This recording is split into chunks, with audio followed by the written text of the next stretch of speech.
तर example number 18 घ्या, sorry 17.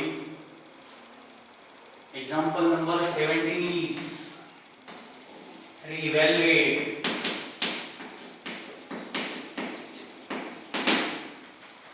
integration from 0 to 1 x into tan inverse x dx. तर बघा, दोन फंक्शनचं काय आहे, मल्टिप्लिकेशन. म्हणजे हे कसं, कोणता टाइप आहे,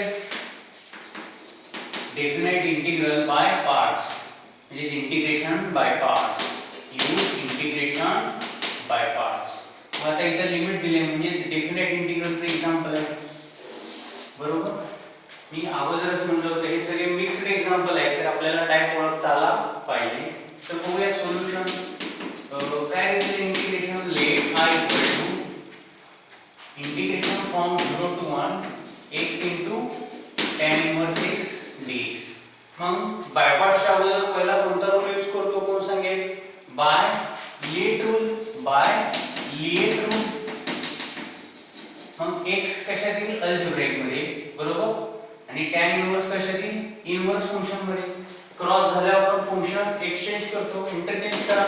इंटिग्रेशन फ्रॉम 0 to 1 काय, tan इन्व्हर्स x ही फर्स्ट फंक्शन आणि x ही second function with respect to x. तर बघा, म्हणजे काय, tan इन्व्हर्स x ही फर्स्ट फंक्शन, x ही सेकंड फंक्शन. म्हणजे यूज इंटिग्रेशन बाय पार्ट्स. आहे का दोन फंक्शनचं मल्टिप्लिकेशन, म्हणजे यूज इंटिग्रेशन बाय पार्ट्स और डेफिनेट इंटिग्रल बाय पार्ट्स. हम काय, integration by parts u into v dx. u is first function, v is second function. आपण कसं लक्षात ठेवतो, first function as it is integration of second function minus integration of second function derivative of first function into dx, बरोबर. आता इथे आपल्याला limit दिले a to b. काय दिले, a to b. a is 0, b is 1. मग limit कुठं put करतो रे, आपण बघितलं होतं फर्स्ट टर्मच्या एंडला अप्पर लिमिट लोअर लिमिट आणि सेकंड टर्मच्या स्टार्टिंगला अप्पर लिमिट लोअर लिमिट. तर use definite integration by parts.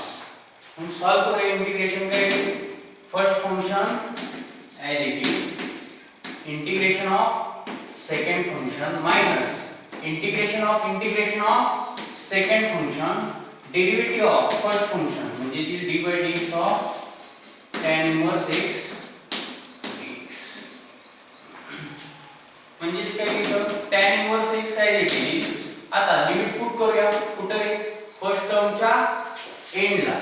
म्हणजे काय, upper limit is 1, lower limit is 0. Second टर्मच्या स्टार्टिंगला upper limit is 1, lower limit is 0, बरोबर. tan इन्व्हर्स x आहे इथे.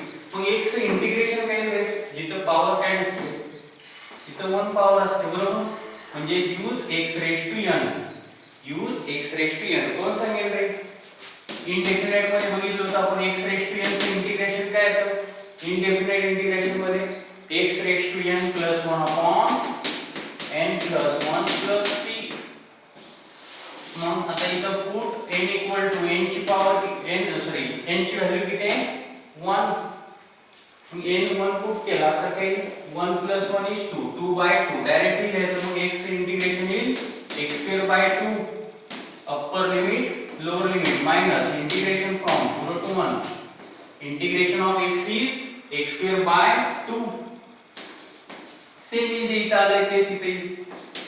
and derivative of tan inverse x is, कोण सांगेल रे, इन्व्हर्स फंक्शन आहे. derivative of tan inverse x is 1 upon 1 plus x square, 1 upon 1 plus x square. म्हणजे काय लिहितो, x square by 2 interchange करूया आपण, x square by 2 into tan inverse x. a into b ला दिलं मी b into a, बरोबर. Upper limit is 1, lower limit is 0 minus. आता 1 by 2 काय रे, कॉन्स्टंट आहे, त्याला आपण बाहेर काढलं, बरोबर. म्हणजे काय, integration from 0 to 1 x square upon 1 plus x square ला कसं लिहूया, x square plus 1 descending order लिहिला, हायस्ट पॉवर अगोदर घेतलं x स्क्वेअर प्लस 1 नंतर लिहिला आपण विथ रिस्पेक्ट टू x. तर काय करूया, इथं एक ऍड करूया आणि एक सबट्रॅक्ट करूया, बरोबर.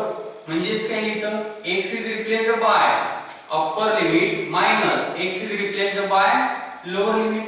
म्हणजेच काय लिहितं, x is replaced by upper limit म्हणजे ती 1 square by 2 tan inverse of 1 minus x is replaced by lower limit म्हणजेच काय लिहितं 0 square by 2 into tan inverse of 0 minus 1 by 2. तर याला काय म्हणूया I1, काय कन्सिडर करूया I1, याला म्हणूया इक्वेशन 1. तर हा जो स्क्वेअर ब्रॅकेट आहे त्याला काय कन्सिडर केलं आपण I1 आणि हा मेन I. तर बघा याला कन्सिडर करूया I1 आणि I1 सेपरेटली सॉल्व करूया. अरे लेट I1 इक्वल टू काय कन्सिडर केलं I1 आपण integration from 0 to 1 x square upon x square plus 1 dx. तर बघा न्यूमरेटरची डिग्री किती आहे, हायेस्ट डिग्री 2, डिनॉमिनेटरची हायेस्ट डिग्री किती आहे 2. म्हणजे कंडिशन नंबर 2 कुठली रे केस 2, पहिली केस कोणती, ती केस रिकॉल करतो बघा तुम्ही. If degree of numerator is greater than degree of denominator then perform algebraic division and write the given expression in the form of quotient plus remainder upon divisor. Second condition काय आहे, degree of numerator is equal to degree of denominator, then add subtract or subtract add म्हणजे denominator नुसार numerator आपण adjust करतो. आणि condition number 3, if degree of numerator is less than degree of denominator then adjust derivative, बरोबर ना. काय करतो आपण ऍडजस्ट डेरिव्हेटिव्ह, बरोबर. मग बघा बरं इथं आता न्यूमरेटरची हायेस्ट डिग्री 2 आहे इक्वल टू डिनॉमिनेटरची हायेस्ट डिग्री 2 आहे म्हणजे 2 इक्वल टू 2 आहे. म्हणजे काय करणार plus minus or minus plus. आता इथं प्लस 1 आहे म्हणजे न्यूमरेटरला प्लस 1 आणि मायनस 1 ऍड अँड सबट्रॅक्ट करावं लागेल 1. म्हणजे जी integration from 0 to 1 x square plus 1 minus 1 एक ऍड केला आणि एक सबट्रॅक्ट केला. तर इथं काय म्हणूया आपण add and subtract 1 in numerator, add and subtract 1 in numerator. तर आपण न्यूमरेटर मध्ये एक ऍड केला, एक्स्ट्रा घेतले कॅन्सल करण्यासाठी परत सबट्रॅक्ट केला. समजले का ऍडजस्टमेंट, बरोबर. आता काही नेक्स्ट स्टेप ज्याला डिनॉमिनेटर नुसार ऍडजस्ट केले त्याला सेपरेटली राहिलेली टर्म सेपरेटली काही integration from 0 to 1 x square plus 1 upon x square plus 1 minus 1 upon x square plus 1 ला कसं लिहिलं 1 plus x square. कारण लिहिलं मी असं कारण की परफेक्ट याचे इंटिग्रेशन निघतं, बरोबर. मग a square plus b square ला किंवा b square plus a square ला ऍडिशन केली तरी फरक पडत नाही. मग सेपरेटली इंटिग्रेट करूया. x square plus 1 get cancelled, x square plus 1 get cancelled. म्हणजे 1 by 1 काय integration from 0 to 1 in minus 1 upon 1 plus x square dx. तर याला सेपरेट इंटिग्रेट काय integration from 0 to 1 dx minus integration from 0 to 1 upon 1 plus x square dx. मग 1 चं integration काय राहील कोण सांगितलं. अरे इंटिग्रेशन ऑफ 1 is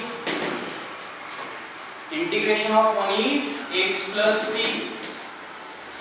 म्हणजे 1 चे इंटिग्रेशन येईल x, upper limit is 1, lower limit is 0 minus integration of 1 upon 1 plus x square is. कशाचं डेरिव्हेटिव्ह आहे कोण सांगेल. Integration of 1 upon 1 plus x square is. Indefinite integration मध्ये बघितलंय इथंच दिले बघा. जर tan इनवर्स x चं derivative 1 upon 1 plus x square येतं तर 1 upon 1 plus x square चे इंटिग्रेशन काय येईल. tan inverse x because integration is anti-derivative.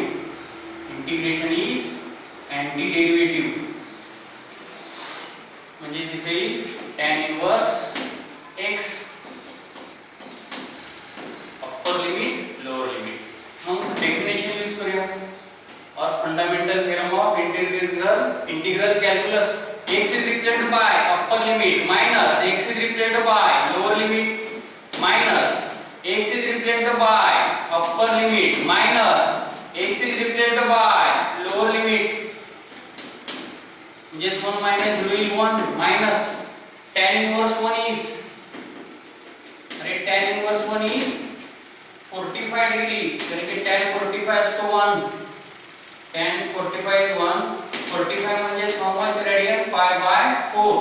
कारण रेडियन मध्ये लिहावं लागेल आपल्याला. And tan inverse 0 is 0 because tan 0 is 0 and tan inverse 0 is 0.